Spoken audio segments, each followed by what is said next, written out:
As we will discuss later, supervisors of student interns have reported feeling isolated and unsupported when working with students with disabilities.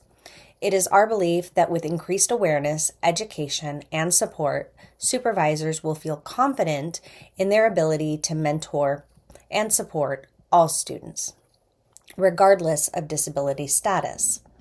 Additionally, this module encourages asset-based thinking in respect to disabilities and the development and support for an increase of students with disabilities within the speech-language pathology field. First, we will discuss the laws in place to protect students with disabilities. We will then take a closer look at the prevalence of disability in universities today and within the field of speech-language pathology. We will then define different types of disability and discuss under identification and how it relates to disclosure. Next, the module will provide you with some general guidelines for working with students with disabilities with some resources you can add to your tool belt before going over some specific adaptations and modifications you may consider and direct you to some wonderful resources that should help you work through any potential situation you come across within the supervisory experience. Perhaps the most important takeaways from this section is that while here we attempt to provide support, education, and resources for supervising students with disabilities, there's no one correct way to do so. Just like with any other student, the clinical experience will need to be tailored to the specific student and case at hand. This is no different than how we do patient-centered care. Dr. Jane Jarrow wrote a piece entitled Students with Disabilities in Classroom and Clinic, Business as Usual in 2012 that offers a good introduction through a series of do's and don'ts. These do's and don'ts help supervisors to check their reactions to disabilities and maintain their high expectations for every student that they are matched with.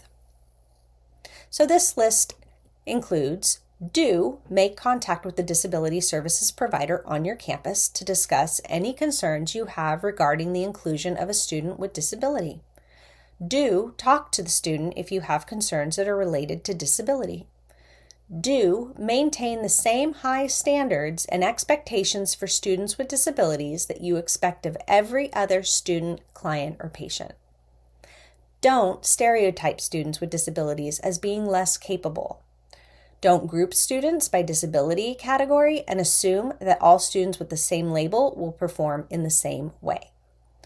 Don't make assumptions about how the student will perform in clinic based on your knowledge of the student's disability.